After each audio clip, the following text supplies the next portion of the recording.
William Shakespeare est considéré comme l'un des plus célèbres représentants de la langue anglaise de tous les temps. Il est connu dans le monde entier pour les nombreuses pièces qu'il a écrites, notamment Roméo et Juliette, Macbeth, Le Roi Lear, Henri V et Othello. En plus d'être un brillant dramaturge, Shakespeare était également acteur et poète. Il naquit en avril 1564. La date exacte de sa naissance est incertaine, mais elle se situe probablement le 23, dans la ville de Stratford-upon-Avon. William était le fils du marchand John Shakespeare et de Mary Arden. Fils aîné du couple, il étudia à la Stratford Grammar School où il apprit le latin et la rhétorique. Selon certaines sources, il ne termina pas ses études parce que son père traversait une crise économique et que le garçon abandonna ses études pour l'aider. À l'âge de 18 ans, il épousa la villageoise Anne Hathaway, de 8 ans son aînée et déjà enceinte du premier enfant du couple. 6 mois après leur union, leur premier enfant, Susanna, vit le jour. En 1585, les jumeaux Hamnet et Judith vinrent au monde. Malheureusement, Hamnet ne parvint pas à l'âge adulte et mourut en 1596. Shakespeare perdit son père en 1601 et sa mère en 1608. Il adorait ses filles, pour lesquelles il essayait d'arranger un bon mariage. Susanna se maria en 1607 et Judith en 1616. Bien qu'il soit resté marié, Anne Hathaway continua à vivre à Stratford. Shakespeare passa des années à Londres, rendant visite à sa famille chaque fois que cela était possible. De la naissance des jumeaux jusqu'aux environs de 1692, nous ne savons presque rien de la vie du grand auteur anglais. De nombreuses hypothèses ont vu le jour, dont celle selon laquelle Shakespeare se serait réfugié à Londres parce qu'il avait chassé sur la propriété de quelqu'un d'autre. Cela lui valut d'être poursuivi par la justice et il dut quitter Stratford. Mais il est clair qu'en 1592, il se trouva dans la capitale anglaise, où ses pièces étaient déjà jouées. À l'époque, le monarque était Élisabeth Ier, et l'Angleterre était à son apogée. Le théâtre de l'époque était sous la protection de la reine, ce qui était un atout important, et l'activité artistique à Londres était en plein essor. Peu après les débuts de Shakespeare, les théâtres durent rester fermés pendant un certain temps, l'Angleterre étant ravagée par une épidémie de peste. L'auteur en profita pour composer des poèmes. Il en a écrit de célèbres, comme Vénus et Adonis et Le viol de Lucrèce. Durant cette période, pour éviter de contracter la peste, le dramaturge séjourna dans la ville de Stratford où le danger de contagion était plus faible qu'à Londres. Mais c'est dans la capitale anglaise qu'il écrivit la quasi-totalité de ses œuvres. C'est là qu'il devint célèbre et qu'il connut le succès en tant qu'acteur et écrivain. Il possédait la compagnie théâtrale Lord Chamberlain's Men, également connue sous le nom de King's Men, et était l'un des propriétaires du Globe Theatre, un théâtre anglais construit en 1599 sous le règne d'Élisabeth.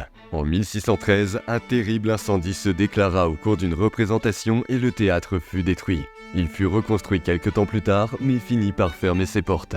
Il est aujourd'hui ouvert sous le nom de Shakespeare's Globe Theatre. La reconstruction tenta d'imiter la disposition originale. Une dizaine d'années après le début de sa carrière, William Shakespeare commença à investir ses revenus dans l'achat de biens immobiliers, de maisons et de terrains. Vers 1610, l'écrivain quitta Londres et retourna à Stratford pour y vivre avec sa famille.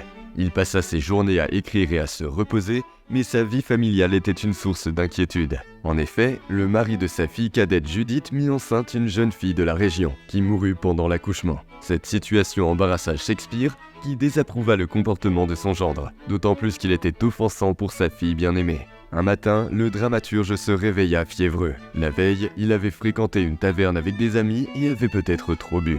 La fièvre étant élevée, son état semblait désespéré. Malgré les soins médicaux et l'affection de sa famille, Shakespeare mourut en 1616, le 23 avril, le même jour que la date probable de sa naissance. Il avait 52 ans. La cause exacte du décès est inconnue. Il aurait pu s'agir d'une crise de foie, peut-être due à la consommation d'alcool, ou d'une tumeur osseuse faciale, et selon une théorie plus récente, basée sur des recherches approfondies, il serait mort d'une tumeur oculaire, et non pas à cause d'un abus d'alcool. D'autres affirment qu'il fut victime d'une épidémie de typhus. Shakespeare mourut, mais il nous laissa une œuvre immense traduite dans plus de 80 langues. Elle continue d'inspirer et d'enchanter les gens du monde entier. Lorsque l'on analyse tous les documents historiques, certaines théories remettent en question l'existence de Shakespeare, et surtout, la paternité de nombreuses œuvres qui lui sont attribuées. De nombreux noms furent considérés comme les véritables auteurs des pièces, parmi lesquels le philosophe Francis Bacon, le dramaturge Christopher Marlowe et même la reine Élisabeth Ier. Il existe pourtant des preuves convaincantes de l'existence du célèbre William Shakespeare. Des documents, des signatures, des contrats, d'innombrables témoins dont les acteurs qui ont joué dans ces pièces. La sexualité de William Shakespeare, bien qu'il se soit marié et ait eu des enfants, fait également l'objet de controverses. Certains prétendent que le mariage n'a eu lieu que sur l'insistance de la famille d'Anne Hathaway parce qu'elle était enceinte. Toujours à propos de sa vie amoureuse, il existe également des hypothèses sur sa relation avec une autre femme lorsqu'il vivait à Londres et sur ses relations avec les hommes, sur la base de certains sonnets qu'il a écrits. Certains semblent décrire l'amour pour un homme, mais il ne s'agit peut-être que d'un artifice littéraire. À l'époque de William Shakespeare, les femmes n'étaient pas autorisées à jouer au théâtre. Les hommes jouaient les rôles féminins. En fait, la plupart des spectateurs étaient des hommes. Les théâtres étaient toujours pleins et les représentations avaient lieu l'après-midi car les gens se couchaient tôt et les rues n'étaient pas tout à fait sûres la nuit. Les œuvres de Shakespeare s'adressaient à des personnes de niveaux sociaux, d'éducation et d'âges différents. Il utilisait un langage que tout le monde pouvait comprendre. Dans ses œuvres, il traitait de questions sociales et politiques de la mort, de l'intrigue, de la trahison, de l'amour, entre autres thèmes de la condition humaine. Il utilisait souvent le soliloque, un moment où les personnages se parlaient à eux-mêmes, de sorte que le public assistait à leurs confessions, découvrait leurs désirs, leurs peurs, leurs joies, etc. et s'identifiait souvent à eux. Le public se sentait totalement immergé dans l'histoire. Dans plus d'une œuvre, Shakespeare ajoute à l'intrigue un passage où se joue une scène. En d'autres termes, il y a une pièce dans la pièce.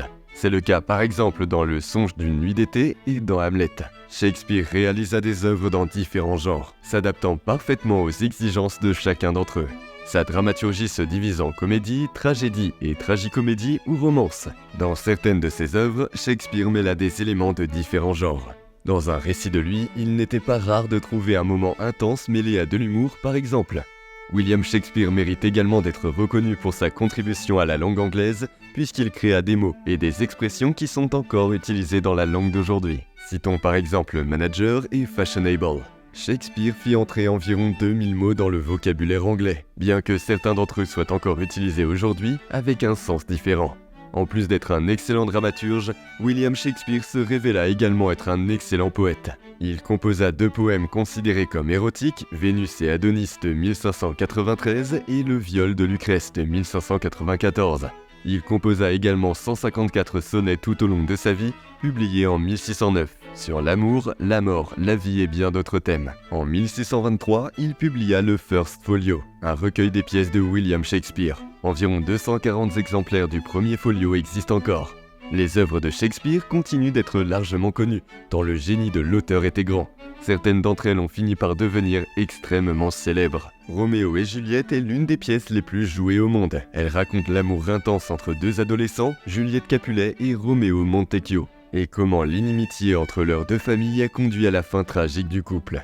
Plus de 70 films ont été réalisés en s'inspirant de l'œuvre. Des adaptations littéraires ont également été réalisées au fil des ans. L'histoire est intemporelle et continue d'inspirer les artistes. Hamlet adopte une approche différente de celle de Roméo et Juliette. Il s'agit de la pièce la plus longue de Shakespeare, qui raconte l'histoire d'Hamlet, prince du Danemark, dont le père a été assassiné. La célèbre tragédie explore des thèmes tels que la quête de vengeance, la moralité et même la nature de l'existence et de la condition humaine. Outre son immense valeur artistique et littéraire, l'œuvre de Shakespeare présente des complexités philosophiques qui continuent d'être analysées et étudiées. De nouvelles visions et interprétations des œuvres émergent constamment au fur et à mesure que nous comprenons mieux leur complexité.